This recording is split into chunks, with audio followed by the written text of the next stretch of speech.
7. 추워. 아버지께는 나 만났다 말씀도 마루. 경에는 모친이 나간 뒤에 이런 소리를 꺼냈다. 모친을 제지할 때와는 딴판으로 암상이 난 소리다. 모친이 충동 여놓은 바람에 잠자던 노염이 다시 머리를 든 것이다. 이것 하나만 없어도 듣기 싫을 이 집에 오시라고는 하기는커녕 길에서 만나도 아는 체도 안 했을지 모르지. 교회 안의 소문이 무섭고 사회의 시비가 무서워서 말하자면 남은 몸을 버렸든지 자식이 있든지 없든지 남의 사정은 손톱만큼도 모르고 나 하나만 사회적 생명을 이어나가면 고만이라고 걷어찰째 누가 비릿비릿하게 쫓아다니자는 것도 아니요. 다시는 있어도 어우러지 않은 게 아니니까. 경에는 조용조용히 이야기를 하면서 뼈에 맺힌 무엇이 있는 듯한 말소리다. 그야 내 잘못도 모르는 것은 아니야요. 그렇게 말씀하는 어머님도. 경에는 또 한참 만에 이런 소리를 하다가 뚝 끊어버리고 무슨 생각을 하는 양이더니 머리맡에 놓인 약봉지를 꺼내서 환약을 헤아리면서 건너방에다 대고 아이년들어 물을 데웠느냐고 소리친다. 경애가 제 잘못도 안다는 것은 자기의 허영심이 이렇게 일을 버릇 놓은 것이라는 뜻이요. 모친도 지금은 큰 소리를 하지만 잘했을 것 없다는 말이다. 이태 동안이나 미국 다녀온 사람, 그리고 도도한 웅변으로 설교하는 깨끗한 신사. 그때는 덕기의 부친도 40이 아직 차지 않은 한창 때의 장년이요 호남자였다. 게다가 뒤에는 재산이 있으니 교회 안의 인기는 이 한 사람의 독차지였다. 20 전후의 젊은 여자의 추앙이 일실에 모인 것도 사실이었을 것이다. 건너방에서 조그만 계집애 년이 어린애 놋대접에 물을 가지고 건너왔다. 조금 간정하고 코가 막혀서 새끈새끈하던 아이는 약과 물그릇을 보더니 불이 붙은 듯이 우러져친다. 그래도 어떻게든 새 알갱이 약이 어린아이의 입에 들어갔다. 무릎에서 미끄러져 내려와서 발버둥질 치는 것을 덕기도 거들어서 먹이고 나서는 어린애를 붙들었던 것을 생각하고 덕기는 속으로 웃었다. 덕기는 지난날의 일이 머리에 어제 일같이 떠올라왔다. 덕기와 경애는 남대문 모 소학교에서 9년 전에 한 해에 같이 졸업을 했다. 물론 남녀부가 다르고 경애는 덕기보다 2살이 위이지만 학년은 같았다. 경애는 3년급의 중간에 들어와서 같은 해에 졸업한 것이다. 이 학교는 덕기의 부친이 돈을 조금 내는 관계로 설립자의 명의를 한몫 가지고 있는 교회 학교였다. 덕기의 부친이 원시 이 학교의 관계가 깊었기 때문에 학교에도 돈을 기부한 것이요. 또 아들도 교인인 관계도 있지만 다른 공립보통학교에 보내지 않고 수화정에서 남대문까지 먼 데를 다니게 한 것이었다. 어쨌든 이 두 아이는 같은 3학년 때의 크리스마스 축하 연극을 할 때부터 서로 알게 되었다. 10살 먹은 덕기와 12살 먹은 경애는 학교의 제동이로 장을 쳤다. 둘이 똑같이 이쁘고 둘이 똑같이 창가와 연설과 연극이 능란하고 재롱거리였던 것이다. 그때 덕기는 아직 어렸으니까 어리둥절하게 지낸 일도 많지만 계집애요 또 12살나 된 경애는 덕기를 어린애다운 우정으로 퍽 귀해하였던 것을 지금도 분명히 기억하고 있다. 학교에서 파에서 혹시 어린애들끼리 몰려 나오게 되면 두 아이는 그 중에서도 함께 걸어 남대문 밑까지 와서는 경애는 잘 가거라 소리를 치며 복례교 편으로 떨어져 가는 것이었다. 그러나 경애가 수원서 올라온 아이인지 저 아버지가 감옥에 들어가 있는지 미건동 근처의 외삼촌 집에 붙여 있는지 그런 것은 조금도 모르고 지냈던 것이다. 지금도 제일 기억에 똑똑한 것은 4년급 때인가 5년급 때 크리스마스 연습으로 학교에 모였던 날 점심시간에 경애가 문 밖에 끌고 나가서 모찌 떡을 사서 저도 먹고 덕기에게도 한턱 내던 것이었다. 이것을 같은 동무애가 고자질을 해서 덕기는 상관이 없었으나 경애는 13살이나 되는 커당 계집애가 군것질이 무슨 군것질이냐고 여선생님에게 몹시 꾸지람을 듣고 장가도 안 하고 반나절이나 교실 밖에서 울고 섰던 경애가 지금도 덕기의 머리에 분명히 떠오른다. 그러던 경애가 지금 덕기 앞에 덕기의 누이 동생을 안고 앉아서 자기 부친의 원망을 하고 있다. 덕기는 웃어야 좋을지 울어야 좋을지 그때가 꿈인지 지금이 꿈인지 도무지 알 수가 없다. 그것도 없는 탓이지만 아버지께서 살아만 계셨어도 이렇게는 안 되었을 것을. 우리 아버지 못 보셨지? 덕기와 경애는 소학교 마친 뒤에 교제가 없었고 소학교에 다닐 때에는 감옥에 들어앉았던 경혜의 부친을 보았을 리가 없다.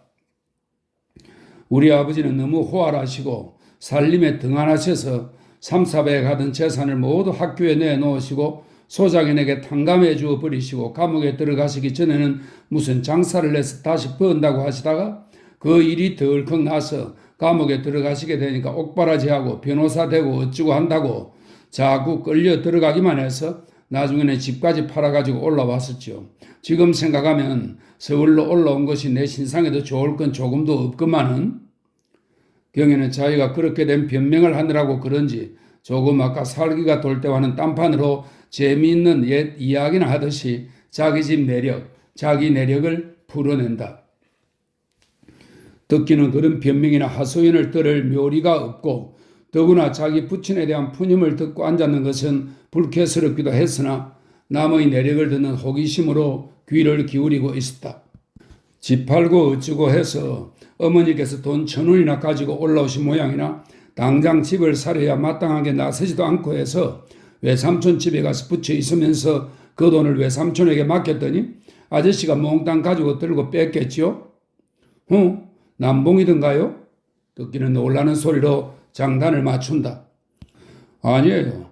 자기 딸은 무슨 일을 해본다고 상해로 뛴 것이지만 우리 집에는 큰 못할 일이었죠. 두 남녀는 스모볼이라는 격이 쓰러지고 옛날 동무라는 생각이 앞을 서서 서로 공대를 한다.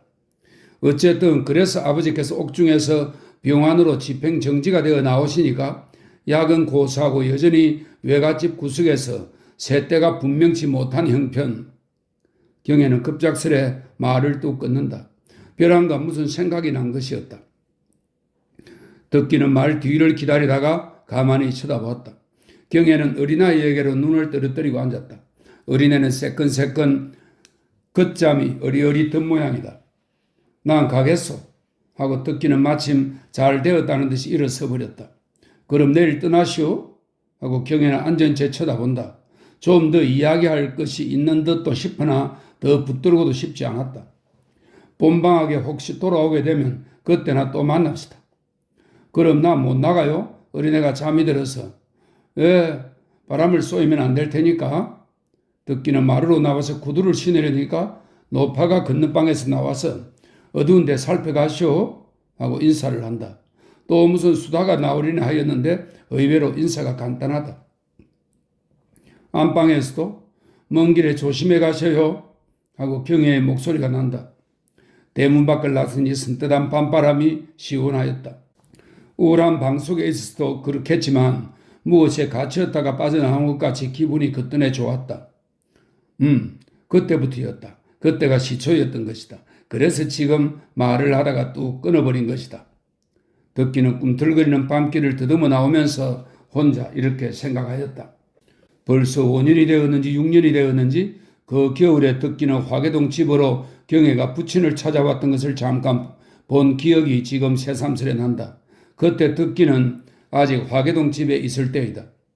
소학교에서 헤어진 지 3, 4년이 되었고 또 그동안 듣기는 화계동에서 가까운 안국동 예배당에 다니기 때문에 오래 못 보았지만 그동안 경혜는 놀랄만치 커져서 어른꼴이 박히고 자기 따위는 어린애로 내려다보는 것 같아 반가우면서도 말도 변변히 붙여보지 못하고 경혜보다도 자기 편이 더 여럽세했던 생각이 난다.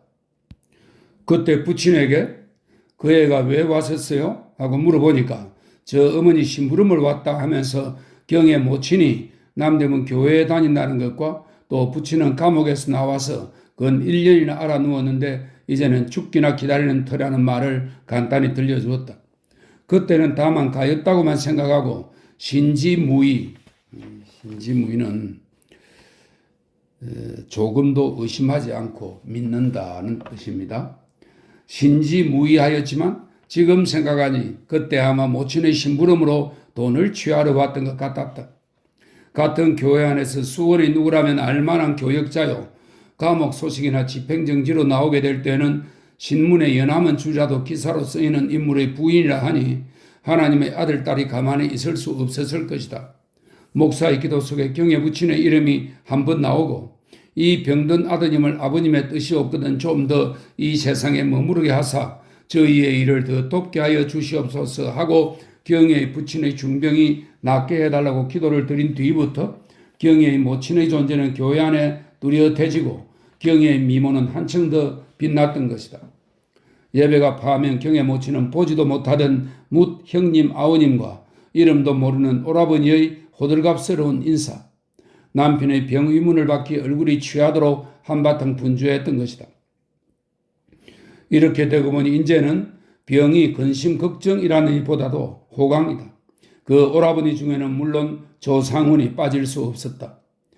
자선심 많고 돈 많고 죽으면 목사보다도 천당에 먼저 갈 사람이라고 지목받는 조상훈, 즉 덕기 부친에게 친절한 인사를 받는 것은 다른 교인의 열목, 혹시는 백목시나 되는 것이라고 누구든지 생각하는 것이었다.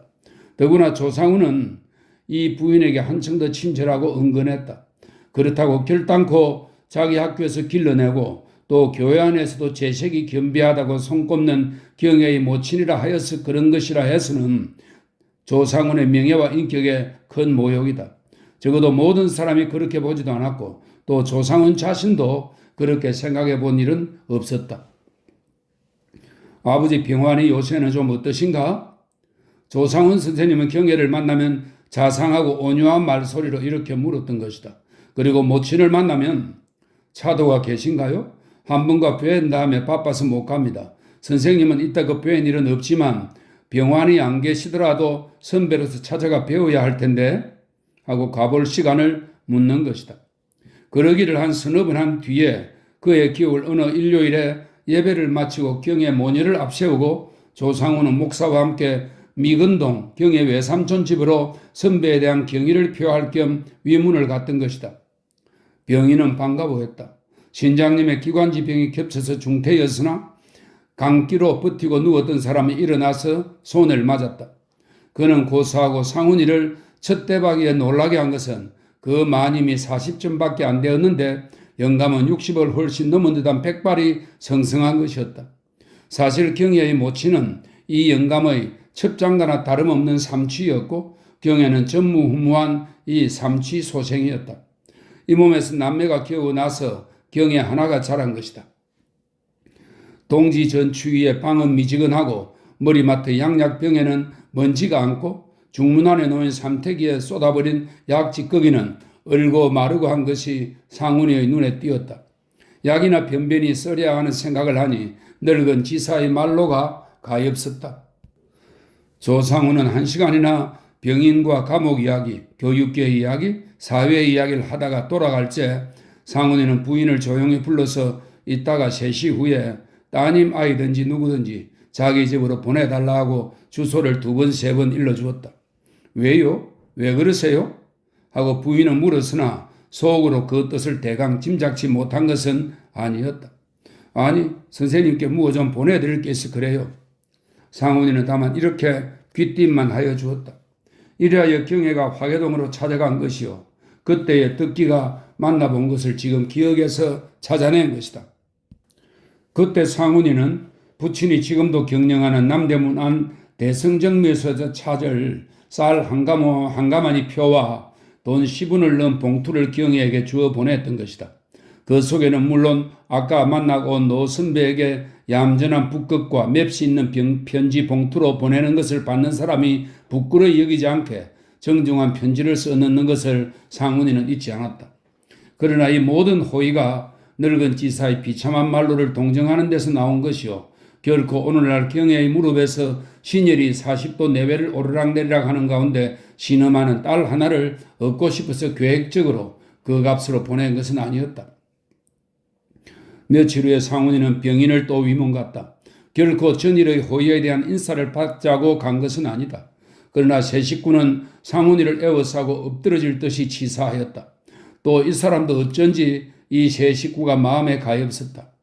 하여간 치사를 받을수록 호의는 더 높아갔다. 그리하여 그날은 자기 집 단골 의사를 청하에다가 진찰을 시켜주었다.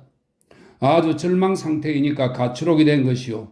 워낙 노인이라 병도 하도 여러 가지니까 이름을 주어 섬길 수 없지만 그래도 나와서는 좀 돌리는 눈치더니 심한 추위와 구차로 인해 또다시 기울어져 갈 뿐이었다. 상훈이가 된 의사도 별 도리는 없었다. 해가 바뀌어서는 한층 더했다. 약을 쓰는 것은 마치 죽기를 재촉하느니나 다름없이 말라가는 등잔불이 깜빡거리다가 홀짝 꺼지고 말았다. 살려야 하고 살리려 하는 것이 본능이요 원칙이니까 한시라도 더 끌게 했지만 일을 당하고 나니 살아나서도 얼마 안 남은 목숨을 또 시기하는 편이 있는 바에 남은 징역살을 하다가 옥살을 하는지보다는 처남의 집에 쓸 망정 편안히 눈 감은 것이 차라리 다행하다고들 생각했다. 임종에는 목사도 있었고 상훈이도 있었다. 유언이란 것은 별로 없었으나 남기고 가는 처자가 마음에 놓이지 않아서 안타까워했다. 그러나 조상훈을 얼마쯤은 믿었다. 사귄 지도 얼마 안 되어도 그처럼 친절히 해주는 것을 보고 아무리 다른 사람과 다른 종교 사업가라 해도 지금 세상에는 어려운 일이라고 가상이도 생각하고 고마운 생각이 거지 없었다. 여러분이나 가족에게 그렇게 폐를 끼치지 않고 어서 하나님의 안온한 품으로 들어가고 싶었더니 이제야 때가 온 것 같소이다. 가는 사람은 편안하고 행복되나 남은 사람은 여전히 괴로운 것이요. 우리 동포, 우리 동지, 이 사회를 그대로 두고 먼저 가는 것이 무엇보다도 그리 끼어요. 여기 앉아있는 이 자식을 혈혈단신으로 내 던져주고 가는 거나 다름없는 일이요. 60평생에 그래도 무슨 일이나 하나 남겨놓고 가자 하였는데 남은 것이란 이 자식, 벌거벗겨 길거리에 내놓으나 다름없는 이 자식 하나와 이 세상에 오랫동안 끼친 신세뿐이요. 하여간 사회의 일은 여러분이 잘 맡아 하시려니와 저 어린 것도 여러분이 잘 돌보아 주시오. 공변된 일을 맡으시라면서 또 사산 일까지를 부탁하는 것은 인사가 아니지만은 그래도 혈족에 끌리는 애정이야 어찌하는 수 없지 않소. 조 선생께는 무엇하고 치사를 다할지 결초 보온하여도 오히려 족하지 않겠거니와 나 죽은 뒤라도 이 두 모녀를 지금과 변함없이 보호해 주시기를 염이 없는 말이나마 마지막으로 부탁하는 것이요. 이러한 장황한 유언은 아니나 자기의 과매를 남겨놓고 여러 사람의 기도와 축복 속에 운명을 하였던 것이다. 상훈이는 힘잘하는 데까지는 죽은 이의 뜻을 받겠다고 맹세하였다. 이 맹세를 지키고 안 지키는 것은 물론 죽어간 사람이 알 바 아니나 그러나 그 자리에 앉은 사람은 한 가지로 정인이 되었다. 아니 그보다도 존엄한 하느님이 천만 인간에 못지않은 정인이었을 것이다. 초상은 치렀다. 교회와 수원학교 측과 유지 인사의 기부와 열성으로 호상이었다. 상훈이는 경성측의 장의위원장격이었고 장비로도 50원을 내놓았다. 장계는 남대문 예배당에서 치르고 수원까지 운구를 하여 거기서 연결식을 하고 선영에 안장을 했던 것이다. 초상을 치르고 나니 살아서는 쌀 한 대값, 나무 한 단 값에 그렇게 쩔쩔매서도 5,600원 돈이 남았다. 그래도 전 재산을 사회와 교육계를 위하여 내던진 보람이었다. 하여간 그 500여 원 돈은 우선 생활에 큰 도움이라는 이보다도 한 미천이 되었다. 상훈이와 의논한 결과 그것으로 조그만 전셋집을 얻기로 하였다. 허지부지 녹여 써버려도 안 되겠거니와 오라범 댁과 그대로 살림을 한다면 안방 식구가 여전히 한 대 먹어야 할 것이니 그것도 할 수 없는 일이라 역시 아무 턱없는 오라범 집 식구를 그대로 두고 나오기도 박정한 노릇이나 펀둥펀둥 노는 맏조카 자식들을 벌어먹으려 하고 나오기로 한 것이다. 그리고 경혜가 올 봄에 이 학교만 졸업하면 어떻게든 벌어먹을 수 있는 큰 희망도 있었다. 상훈이는 이것저것 많이 애도 쓰고 아비래 무엇이나 의논 대거리가 되어주었지만 집을 정하고 들어앉으면 경혜가 2달 후에 졸업하고 취직이 될 때까지 식량만은 몇 달 대줌하고 자청하였다. 그리하여 두 모녀의 앞길은 더욱 환하였다. 집은 우대로 얻어서 이 우대는 지난날 서울의 성벽으로 둘러싸인 안의 서북쪽 지역을 가리키던 말입니다. 반대어는 아랫대입니다. 집은 우대로 얻어서 옮기고 경혜는 여학교 3년 제도 시대라 2달 후에는 졸업하고 예전과 같이 모교, 자기가 졸업한 소학교에 30원짜리 선생님이 되었다. 이제 남은 문제는 경혜의 결혼이었다. 든든한 사위를 하나 골라서 2식구 살림을 3식구로, 3식구를 4식구로 재미를 보고 싶었다. 경혜 모친은 교회 안에서 골라보았다. 그러나 인물 있으면 경박하고 학식 있는 듯 하면 구차하였다. 아들 겸 사위 겸 그리고 자기 남편의 유지를 이을 만한 젊은 애랑 그리 흔치 않았다. 더구나 조그만 교회 안에서는 인물이 동이 났다. 모친은 혼자 속으로 상훈이에게 그런 아들이 있었으면 하는 생각도 없지 않았으나 상훈이 집에 가서 보니 특기라는 외아들은 자기 딸보다 2살이 난 아래일 뿐 아니라 잔약에 빠진 그 애는 합당치 않다고 생각하였다. 더구나 노 영감이 예수교를 대반대를 하여 며느리도 믿지 못하게 하고 손주 며느리는 가문 좋은 집으로 통원 중이라는 말도 들렸다. 적어도 나이 23너 된 대학 출신도 굶지 않는 둘째나 셋째 아들로 처가살이를 할 사람이 알맞았다.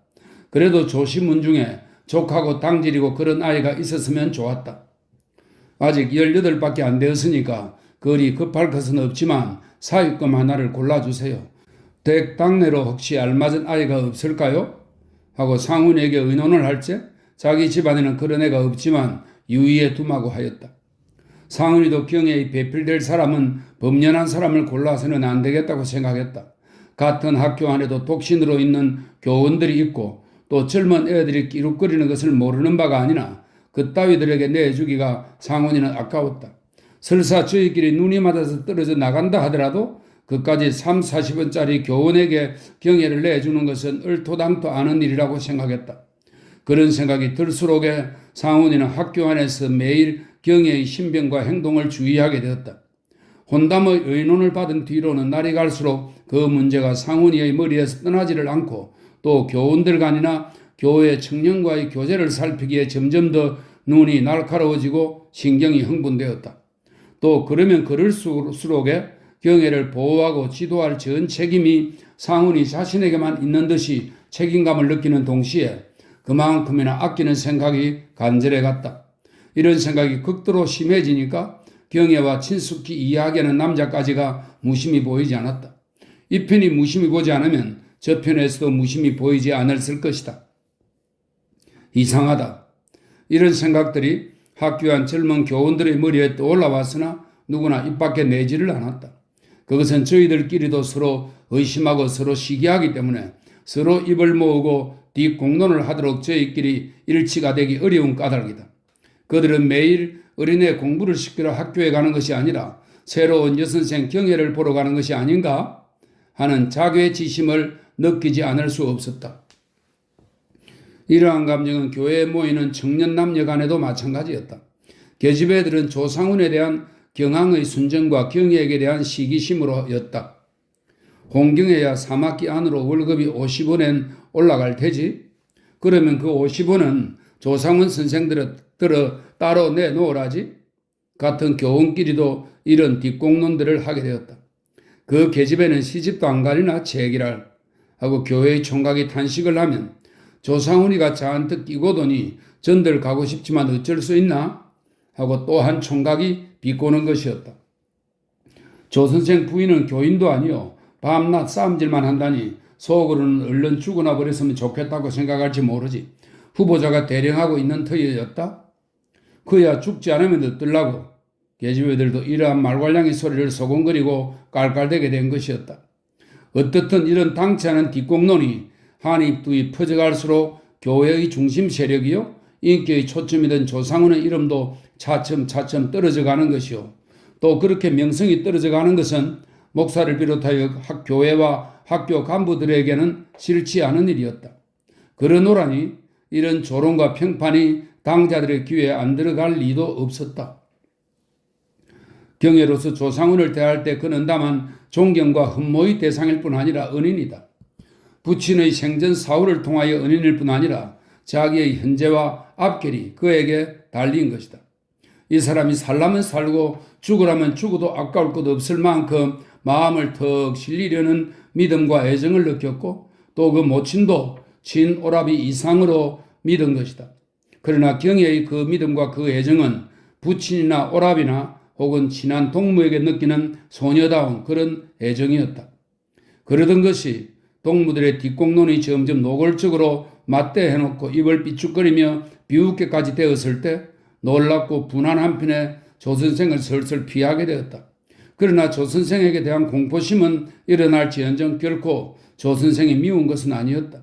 미워졌으면 좋겠는데 밉지가 않은 자기 마음이 도리어 밉고 안타까웠다. 사실을 생각하면 조선생을 미워할 아무 건더기가 없었다.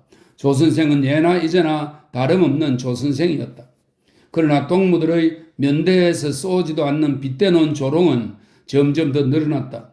빗대놓고 덜컹거리는 말이니 탄할 수도 없고 변명할 길도 없다. 울분과 분민이 어린 가슴을 터지게 했다. 그러나 그러면 그럴수록 거죽으로는 조선생을 슬슬 피하면서 속으로는 무서워하던 마음까지 쓰러지고 한층 더 경외하는 마음이 서며 솟았다.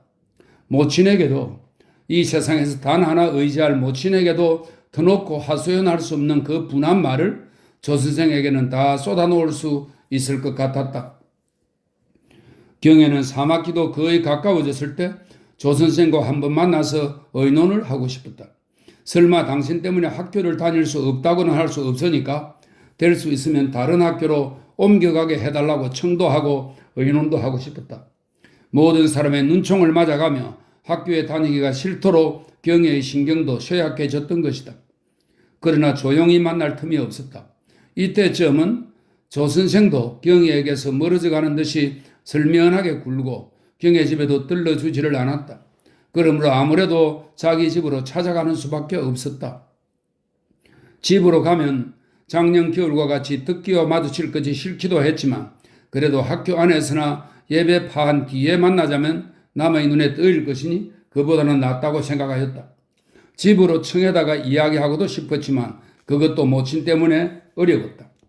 그래도 얼마를 망설이다가 조선생이 감기로 이틀이나 학교에 나오지 않는다는 말을 듣고 모친에게도 조선생님을 위문을 잠깐 갔다 오마고 하고 학교에 다녀오는 길로 책부만 내놓고 큰마음 먹고 나섰다. 모친도 앓는다는 말에 놀라면서 같이 가도 좋을 듯이 말을 하다가 저녁도 지어야 하겠고 위선 딸을 보내서 정갈만 시켜놓고 병이 더하시면 자기도 나중에 가리라는 생각으로 어서 가보라고 하여 내보냈다. 경에는 사실 병 위문도 겹쳤을 뿐 아니라 모친에게까지 알리고 가는 것이니까 조금도 떳떳이 못할 게 없겠으나 화계동이 차차 가까워오니까 혹시 교회에서나 학교에서 누가 위문을 오지 않았을까 하는 애도 타기 시작했다. 그러나 이왕 왔다가 다시 발길을 돌이킬 수는 없었다. 문 앞에 다 와서도 차마 들어가지를 못하고 또 망설였다. 누구나 나왔으면 하고 문전에서 기웃거리려니까 마침 행랑 어멈이 벌써 저녁이 되었는지 밥그릇을 들고 나온다. 어멈은 안으로 들어갈 줄 알았더니 사랑으로 들어갔다가 나와서 들어오라 한다. 주인이 저녁밥을 먹는다면 안에 있을 터인데 사랑에 있다면 필시 손님이 있는 것인데 누굴까? 학교에서 누가 온 것은 아닐까?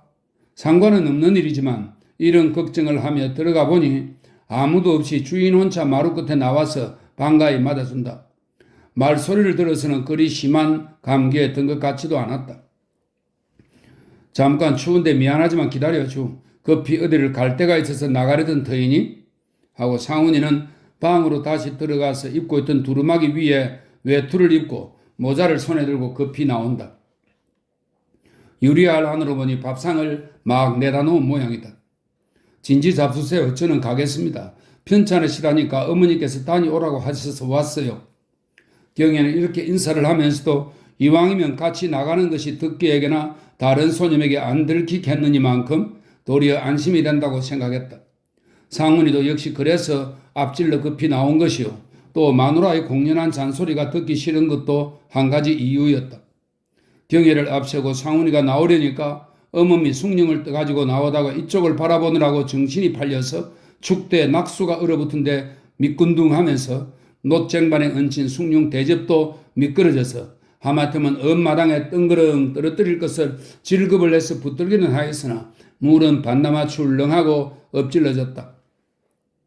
문 밑까지 나가던 사람들은 어머니 에구문이 소리를 치는 통에 멈칫하고 돌아다 보았다. 조심을 하고 다녀 하고 주인 아리는 불쾌히 소리를 쳤다. 어머는 무색해서 진지를 잡수셨나? 상을 들어갈까? 물어보지도 못하고 의리 빠졌었다. 상은이는 이때까지 돌아오지 않는 덕기와 길에서 마주칠까 보아 삼청동으로 빠져서 영주문 앞 넓은 길을 잡았다. 두 사람은 언제까지 말이 없었다. 엎지러 물이다. 상은이는 금방 집에서 나올 때 본 광경이 머리에 떠올라와서 무심코 이런 생각을 하다가 그것이 자기의 지금 심리를 설명하는 말인 것 같아서 선뜻한 생각이 들면서 언제 엎질러졌나 하고 변명을 했다. 귓속에서 조심해 다녀 하고 나무라던 자기 말이 그저 남았다. 집으로 바로 갈 텐가? 총독부 앞에 나와서 상훈이는 비로소 입을 벌렸다. 경혜의 집은 거기서 멀지 않은 당주동이기 때문이다. 예, 한데 선생님께 조금 말씀할 게 있는데요. 경혜는 망설이다가 결단을 하고 이렇게 대답을 하였다. 무슨 말?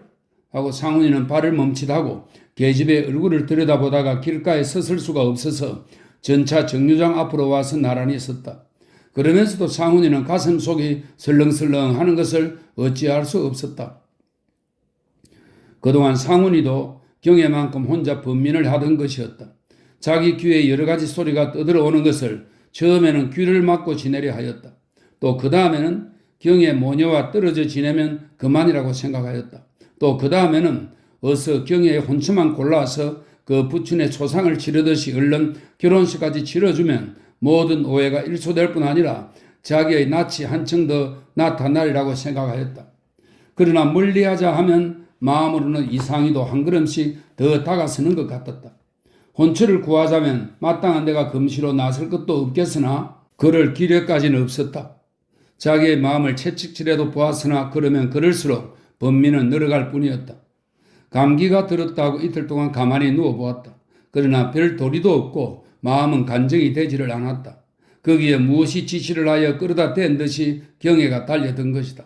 사실은 감기로 앓는다는 말을 듣고 경혜나 경혜 모친이 오지는 않을까 하는 생각이 어렴풋이 있었던지도 모를 것이다. 왜? 무슨 일이 있어? 경혜의 입에서 무슨 소리가 나올지 공연히 애가 타면서 또다시 물었다. 글쎄, 학교를 어떻게 할지요? 다른 데로 주선해 주실 수 없을지요? 삼각산에서 내리지르는 석양바람이 총독부 지붕 끝에서 꺾여서 경혜의 말을 휩쓸고 날아간다. 왜 벼랑간 그런 생각이 든 거람? 물론 그 심중을 못 살피는 것이 아니나 이런 소리를 했다. 전등불이 환한 전차가 효자동서 달려와 땄다가 떠난다. 상우는 어찌할까 망설였다. 이야기를 좀 하자면 어디로든지 들어가 앉아야 하겠는데 갈만한데도 마땅치 않고 전차를 태워가지고 진곡의 방면으로 가자 해도 우선 차 속에서부터 누구를 만나든지 하면 안 되었고 그렇다고 언제까지 벌판에 섰을 수도 없다. 하여간 좀 걸읍시다. 상훈이는 이런 소리를 하고 앞장을 섰다. 황토현 앞까지 내려오면서도 두 사람은 또 아무 말 없었다. 말을 꺼내기에는 똑같이 가슴이 벅찼던 것이다. 경혜는 따라가면서도 일종의 불안과 공포를 느끼지 않을 수 없었다. 잠깐 만나서 몇 마디 이야기만 하고 헤어지면 그만이었을 텐데 일이 이렇게 되니 숨어서 무슨 나쁜 짓이나 하는 것 같은 이상한 불안과 공포를 느끼는 것이다. 그러면서도 유혹의 감미라 할까 어쨌든 뿌리치고 가고 싶지는 않았다. 당주동 자기 집으로 들어가는 골목 앞을 지나치면서도 경혜는 잠자코 말았다. 두 남녀는 황토연 내거리에 있는 파출소 옆 식당으로 들어갔다. 누구나 저녁 먹을 때라 식당 안은 불만 환하고 난로 앞에 일본 계집애들이 옹기종기 앉았다가 우중우중 일어난다. 미인을 앞세우고 들어가는 훌륭한 신사인지라 대우가 융숭하다. 난로와는 떨어졌으나 구석배기에 가서 경혜는 돌아앉히고 자리를 잡았다. 다니기가 고단해서 그러는 거야? 상훈이가 아까 말의 계속을 꺼냈다. 고단도 하고 성가셔서 수원 모모 학교로나 가볼까도 하는데요. 모모 학교란 경혜 부친이 설립한 학교요. 경혜도 3년 끝까지 다니던 학교다. 거기서 오라고 하던가? 아니에요. 하지만 어째? 하고 상훈이는 웃어 보이다가 설사 자리가 이따기로 서울서 살림을 벌였다가 또 내려간다는 것도 말이 안 되고 여기 학교에서 누가 뭘 하기에 혹 젊은 애들이 성가시게 굴어? 아니요. 하고 경혜는 얼굴이 밝아진다. 그럼 알 수가 없지 않은가? 하고 상훈이도 또 웃으며 저녁을 시킨다. 상훈이는 천천히 웃으면서도 자기의 가슴 속은 입덧 난 사람처럼 건질거리는지 너글거리는지 알 수가 없었다. 모두들 듣기 싫은 소리만 하고 놀려요. 한참 만에 경혜는 입이 빼쭉빼쭉해지며 울상이다가 분해서 하고 입속에 넣은 소리를 하며 고개를 푹 숙거린다. 누가 뭐라고 놀린다 말이요? 놀리건 받아주기만 하면 그만 아니겠나? 하며 상훈이는 대범하게 타이르는 듯이 위로를 해 주었다. 나만 놀렸으면 좋겠지만 공연한 선생님까지.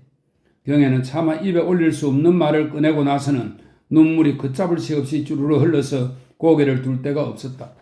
자기도 왜 이렇게 눈물이 나오는지 알 수가 없었다. 실상인즉 학교 자리를 하나 다른 데로 구해주든지 그렇지 않으면 수원학교로 운동에 가겠다는 간단한 의논을 하자는 것이지만 마주 대하고 보니 정작 의논보다도 억울하고 분하던 생각부터 앞을 서서 하소연이 나오고 만 것이요. 참고 참았던 눈물이 북받치고 만 것이다. 울기는 왜 울어요? 남은 뭘 하든지 나만 바르면 그만이지. 상훈이는 나무라듯이 이런 큰 소리를 하였으나 그 눈물이 처근도 하고 자기 마음이 자기 말과 같지 않은 것을 뭐라고 형언할 수 없이 괴로워했다. 두 남녀가 맹맥히 마주 앉았으려니까 음식을 날라온다. 상훈은 좀 멈칫했다가 맥주를 청하였다. 경애는 놀라며 쳐다보았다. 그러나 약주를 잡수세요? 하고 묻기도 싫고 그건 왜 먹느냐고 말리기도 싫었다. 그보다도 감기는 들었다면서 이 추운 날에 찬 맥주를 마시면 어쩌나 하는 애가 쓰였다. 교인이라 해서 술, 담배를 절대로 먹지 말라는 법도 없겠지만 웬일인지 가슴 속이 홧홧해서 조금 시원한 것을 마셔보려는 것이니 용서하오. 하고 상훈이는 침울한 얼굴이 벌개지며 웃는다. 그러나 다른 사람은 몰라도 조 선생이 술을 마신다는 것은 의외였고 절대로 믿으니만큼 인격을 의심하는 생각에 어렴풋이 났다. 그러면서도 과히 책 잡고 싶은 미운 생각까지는 안 났다.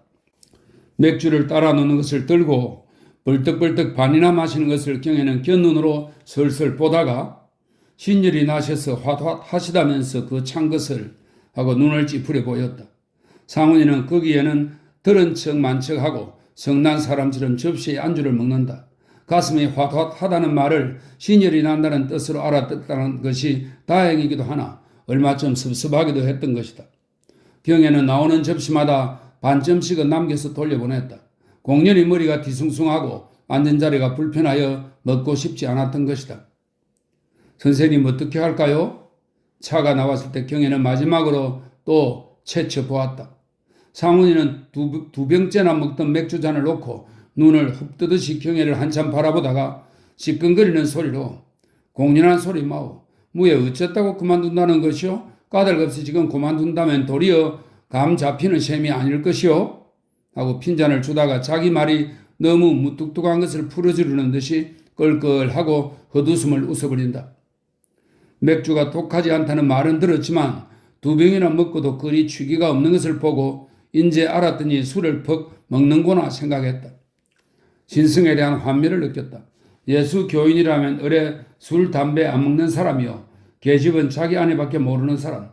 자기 아내에게로 성경을 읽고 기도를 하고 찬미를 하는 사람이 어찌 한자리에 누울고 하는 어렴풋한 생각을 혹시 해도 그런 더러운 일은 상상할 수조차 없는 경애가 그 신성해야 할 조 선생님이 술을 마시고 얼굴이 벌개진 것을 보고는 딴 사람 같아서 마주보기가 도리어 난한했다. 조 선생이나 그런 종류의 사람들을 신성한 사람으로 보아온 것이 잘못이었던가? 자기가 아직 철이 덜 나고 경력이 부족해서 이만저만 일에 놀라는 것인가? 혹시는 그들이 신성한 채 얌전한 채 눈 가리고 아웅하는 셈으로 꾸몄던 것인가?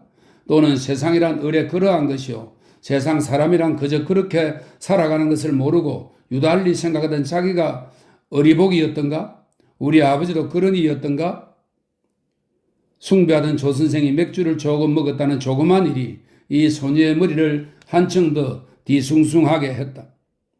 두 사람은 식당에서 나와서 오던 길로 다시 향했다. 경애는 자기 집으로 가는 지름길로 들어가려 하였으나 저기까지만 걸어보자고 하여서 따라선 것이었다. 왜 내가 술을 먹었다고 못마땅해서 입을 봉하고 있어? 육주 앞 큼큼한 넓은 길로 들어서려니까 상훈이가 입을 벌렸다. 아니요 하면서 또 경애는 자기 마음을 속인다고 생각했다. 그러나 조 선생이 자기의 눈치를 짐작해 준 것도 좋고 사과하듯이 부드러운 목소리로 다정히 말을 붙이는 것도 얼마쯤 마음을 녹여주는 것이었다. 추운데 목도리를 꼭 해요 하며 상훈이는 목도리 뒤를 축혀주었다. 경애는 전신이 옥삭하면서 뱃속에서 무엇이 찌르르 스며 내려가는 것 같은 느낌을 깨달았다. 머리 쪽지에서는 어느 때까지 상훈의 손이 닿은 감촉이 남아있었다. 이 야기에 감기 안 들게 조심해요. 어린 사람을 가꾸는 자애스러운 목소리다. 경혜는 얼굴이 화탓이 달아오르는 것을 깨달았다. 그러나 그래도 상훈이가 믿거나 무서운 생각은 안 들었다. 술을 먹은 데 대한 책망도 잊어버렸다. 그러나 내가 왜 이럴까? 누가 어찌했기에? 추우니까 감기 들까봐 목도리 좀 지켜주었기로. 경혜는 자기를 때려 꾸짖고 울렁거리는 가슴을 진정시키려 하였다. 보병대 앞까지 왔을 때 경혜는 헤어져 가려 했다. 그럼 늦기 전에 어서 가오. 그리고 공연한 생각 말고 잘 다니면 차차 하고 상훈이는 말을 얼버무려뜨리고 헤어지려는 눈치더니 다시 발을 아래로 떼어놓으며 어두워서 호전할 테니 데려다 줌하고 한다. 경혜는 싫다고 하였으나 역시 따라설 수밖에 없었다. 성가시고 괴롭기는 피차 일반이요. 상훈이는 애수에 잠긴 목소리를 가라앉혀서 이런 소리를 하다가 자기의 감정을 좀 더 분명히 표시하고 싶어서 다시 말을 잇는다. 남이 들으면 웃을지 모르지만 40이나 된 놈이 나이 아깝다고 욕을 할지 모르지만 아직 20대의 생각, 내 자식 보기가 부끄럽고 경혜 양에게 눈치를 보일까봐 부끄러운 그러한 10년 전, 20년 전의 정열과 얼마나 싸웠는지 아무도 모를 것이요. 기어코 이런 소리를 하고야 말았다. 상훈이는 자기가 지금 무슨 소리를 하였는지 귀가 먹먹하였고 숨이 목밑까지 차올라왔다. 경혜도 주기를 품은 남자의 더운 입김이 밤만에 오는 위 뺨에 스치는 것을 깨달았으나 지금 무슨 소리를 들었는지 머릿속이 띵했다. 한 말도 한마디도 입을 벌릴 기운이 없었다. 가슴이 다만 울렁거릴 뿐이었다. 당주동으로 돌아 들어가는 동구에 왔을 때 경혜는 상훈이 들어 이제는 가라고 하고 싶었으나 말이 목밑에 붙어서 아무래도 나오지를 않았다. 하는 수 없이 또다시 캄캄한 길로 들었었다. 아무쪼록 한 걸음 뒤서려고 애를 쓰면서. 그러나 그까지 소리는 다 그만두고 상훈이는 다시 말을 꺼내면서 한 걸음 멈칫하여 나란히 서며 쓸데없는 소리 말고 어쨌든 곧 결혼을 하고 결혼만 하면 하고 말을 딱 끊는다. 경혜는 다소 안심이 되며 말 뒤를 기다리려니까 벼랑간 손에 무엇이 와서 닿는다. 상훈이의 화끈하는 손이다. 경혜는 감전된 듯이 전신이 찌르르 하여 하마터면 발뿌리가 차여 엎드려질 뻔했다. 경혜는 붙잡힌 손을 뿌리칠 수도 없이 놀란 비둘기는 소리는 지금만 숨을 죽이고 몇 발짝 따라가려니까 상훈이는 벼랑간 손이 으스러질 듯이 꽉 쥐었다가 탁 놓으며 노한 사람처럼 가우 가 하고 돌아서 가버린다. 컴컴한 속에서 검은 그림자가 어른어른 움직이는 것을 경혜는 잠깐 바라보다가 고개를 떨어뜨리고 그대로 한참 섰다. 지나던 사람이 들여다보고 간다. 경혜의 머리에는 아무 생각도 떠오르는 것이 없었다. 까닭 없이 울고만 싶었으나 눈은 보송보송하다. 이 몇 시간 동안에 경혜의 눈에 비치는 세상은 검시로 변하였다. 조상훈의 세상이 아니거든 조상훈에 대한 관찰이 변하였다고 세상까지 돌변해 보이라마는 세상이 우스꽝스럽다 할지 무섭다 할지 더럽다 할지 재미있고 희망에 가득 차다 할지 형용할 수 없는 것이 이 세상인 듯 했다. 이튿날 경혜는 학교에 안 갔다. 갈 용기가 안 났다. 온 밤을 모친 몰래 꼬박 새고 머리가 내둘리기라도 하지만 학교에 가면 오늘쯤은 조선생이 나왔을지도 모르는데 얼굴을 맞대할 것이 걱정이었다. 부끄럽기도 하고 이상하기도 했다. 겁도 났다. 아니 그보다도 무슨 중대한 일을 해결해야 할 것 같았다. 그러나 그 중대한 일이 무엇인지는 알 수 없었다. 모치는 간밤에 야기를 쏘여서 감기가 들었느냐고 애를 쓰며 약을 지어다 줌하고 서둘렀다. 그러나 모두 싫다하고 하루를 버둥버둥 누워서 지냈다. 아무쪼록은 모친과 떨어져서 혼자 있고 싶었다. 조 선생이 미쳤는가? 술이 취한 것인가? 미쳤거나 술이 취하지 않았으면 어제 헤어질 때 무슨 짓이더람? 그러나 암만 생각해도 실진한 사람은 아니다. 그리 취하지도 않았던 것이다. 자식 보기에 부끄럽고 어찌고 하던 말을 생각해 보았으나 머리에 다만 한 가지 뜻은 어렴풋이 알 수 있는 것 같았다. 천만 의외였다. 그러나 그러면 또 나중에 어서 결혼을 하라는 말은 무슨 뜻인가? 쓸데없는 소리 말고 결혼만 하면 하고 조 선생이 말을 뚝 끊던 것을 생각해 보았다. 쓸데없는 소리는 누가 했던가? 결혼만 하면 어떻게 되리라는 말인가? 경혜는 알 수가 없었다. 실상은 자기가 자신에게 한 말이었다. 그따위 쓸데없는 소리 말고 경혜를 혼인만 시키면 상훈이 자신도 마음이 가라앉고 아무 일 없어지리라는 뜻이었을 것이다. 상훈이는 자기 마음이 위험에 가는 것을 피할 도리는 다만 경혜를 얼른 결혼시키는 데 있다고 생각하는 것이었다. 하루 놀고 다음 날은 학교에 가보았다. 둘째 시간에 들어갈 때 조 선생은 사무실에 들어왔다. 여러 사람이 병위문을 안 하는 것을 보니 조 선생은 어저께도 왔던 모양이다.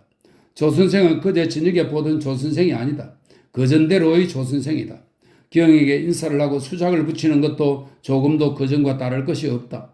경혜는 또 한 번 얼떨떨한 생각에 끌려 들어갔다. 그저께 일이 꿈결 같고 사람이란 옷 한 겹만 입은 것이 아니라 마음과 몸뚱어리 위에 몇백 겹, 몇 천 겹 눈에 보이지 않는 그 무엇으로 싸고 살아가는 것 같았다. 조 선생뿐 아니라 모든 사람이 조 선생 같이 보였다. 대하는 사람마다 새삼스레 얼굴이 쳐다보였다. 그 중에 오직 자기만이 아무 것으로도 싸지 않고 난대로 벌거벗고 있는 것 같고 또 그것이 자랑이라느니 보다도 이상스러웠다. 허위의 갑옷을 입을 것을 배웠다. 하학 후에 누구보다도 먼저 책보를 싸들고 나가려니까 문간에서 마주 들어오는 조 선생과 마주쳤다. 조 선생은 눈으로 좌우를 경계하는 표정이더니 외투 주머니에서 봉투를 꺼내어 약삭빨리 준다. 경혜는 얼굴이 화끈하며 급히 받았다. 결코 그 편지가 반가운 것이 아니라 누구에게 들킬까 봐 아무 소리도 못하고 받아서 책보 밑에 감춘 것이다. 편지에는 아무 말 없이 어제 왜 안 들어왔더냐는 인사와 그저께 저녁 일은 아무 일 없었던 듯이 피차의 기억에서 없애버리자 하고 용서해 달라고 여러 번 진심으로 내었을 뿐이다. 가슴을 두근거리며 몰래 펴던 경혜는 도리어 김이 빠졌다. 좀 더 무슨 삐진 말이 있을 것 같이 생각되었고 또 그런 말이 없는 것이 이상하고 섭섭했던 것이다. 그렇다고 결코 상훈이를 그립게 생각하거나 이 뼈있는 말이 듣고 싶었던 것은 아니다. 다만 편지가 너무 싱거웠기 때문이었다. 5년 전에 이러한 일을 누가 알랴. 듣기는 물론이요 경혜의 모친도 결과만을 알 뿐이지 자초를 알 리가 없다. 그 당자까지들도 이제는 가끔 머리에 떠오르는 추억에 그치고 만 것이다. 경혜가 상훈이의 첫 편지를 받은 지 5달도 못 되어서 경혜는 학교를 나오고야 말았다. 그 5달 동안의 생활을 독자는 궁금히 생각하리라. 그러나 지나간 일을 후벼 파서 백일화에 내놓은들 무슨 소용이 있으랴. 필자는 앞길이 바쁘니 수시 수처에서 다시 보고할 기회가 있겠거니와 경혜는 그때 학교를 나오면서 서울을 떠났다. 동경유학, 이름 좋은 동경유학을 내세우고 학교를 떠났던 것이요. 또 사실 동경에 안 간 것도 아니었다. 그러나 화로운 유학이 아니라 할 수 없이 피접 나간 것이었다. 학교에서 들은 동경유학이란 말을 들을지 그러면 학비는 누가? 하고 서로 웃는 입들을 쳐다보았다. 다른 사회였으면야 그런 것이 그다지 문제도 되지 않았겠지만 교회 속이니까 문제는 수군거리며 커가는 것이었다. 어쨌든 경혜가 동경 가서 아무도 만나지 않고 시외 오모리 한 구석에 박혀있던 6달 동안은 징역살이였다. 몸 고된 일이 있고 돈이 군색에서가 아니라 적막하기가 귀양살이 같았기 때문이었다. 더구나 만날 사람을 못 만나는 고민은 피차가 일반이었다. 그러나 상훈이는 서울을 떠날 수가 없었다. 서울에서 단 일주일이라도 소문의 집 자취를 감춘다면 쓰러져 가려던 소문, 동경으로 경혜의 뒤를 따라갔다는 소문이 꼬리에 꼬리를 물고 날 것이기 때문이다. 그러나 경혜는 동경 간 지 3개월 만에 다시 도망꾼처럼 서울로 기어들었다. 용산역에서 내려서 사람의 눈을 피하여 밤중에 자동차로 모친에게 끌려 들어온 경혜는 지금 들어있는 북미 창정 이 집에 처음 집안일을 하게 된 것이었다. 이 집은 물론 상훈이가 경혜를 위하여 마련해 놓았던 집이다. 하필 교회와 학교에서 가까운 이 근처에 정할 묘리는 없었으나 경혜의 모친이 당주동으로 떠난 뒤에는 그 근처의 종교 예배당회를 다닌 관계로 우대에서는 살기 싫고 삼청동 근처도 안 되었고 또 집도 알맞은 것이 나서지를 않으니까 부친이 경영하는 이 근처인 대성정민소의 주무에게 부친이 빌려주던 이 집을 내놓게 하고 들여앉힌 것이었다. 그렇게 해놓고 보니 등하불명이란 말도 있다 싶어 도리어 상관없을성 싶었다. 하지만 17달 된 남의 눈에 떠일 만한 배를 안고 새집에 들어와 앉으니 경에는 그래도 마음이 후련하고 다시 살아난 것 같았다. 모친은 처음부터 아무 말 없었지만 석 달 만에 만나서도 별말 없었다. 이왕기사 떠들면 뭘 하라는 단념으로인지 자기 남편 되기를 생각하고 은인이라 하여 그것을 딸의 몸으로 갖겠다는 생각인지 혹은 명예 있고 아니 그까지 명예라는 것은 무엇 말라 되어진 것이냐? 돈 있는 사람이니 이 사람의 척 장모 노릇이라도 하여 두면 죽을 때 육방망이는 못 쓰도 마주잡이를 해서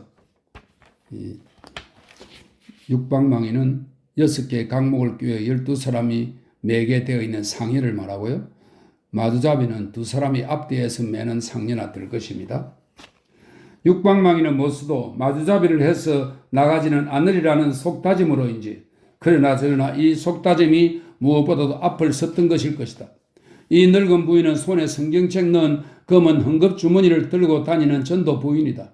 그러나 살아나가야 할 수단을 잊어버린 어리보기는 아니었다. 게다가 첩에서 조금 면한 삼취댁이다. 만일 예수 믿고 사효일 하는 남편을 만나지 않았다면 장거리에서 술구기를 들었을지 딸 자식을 기생에 박았을지 누가 알랴.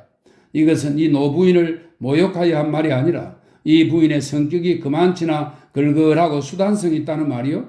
또 누구나 그 노인 처지에 따라서 이렇게 되고 저렇게도 된다는 말이니 만일에 자기 남편이 단 40~50석의 유산만 남겨주었던들 이 부인은 조상훈의 은혜를 받을 기회는커녕 서울로 올라오지도 않았을 것이 아니냐. 그러나 이 부인은 새집 든지 석 달 만에 손주딸을 보았다. 쉬쉬하고 세상을 숨기고 낳은 목수입니다. 그러나 이 손주 새끼는 외할머니로 하여금 교회에서 멀어지게 했던 것이다.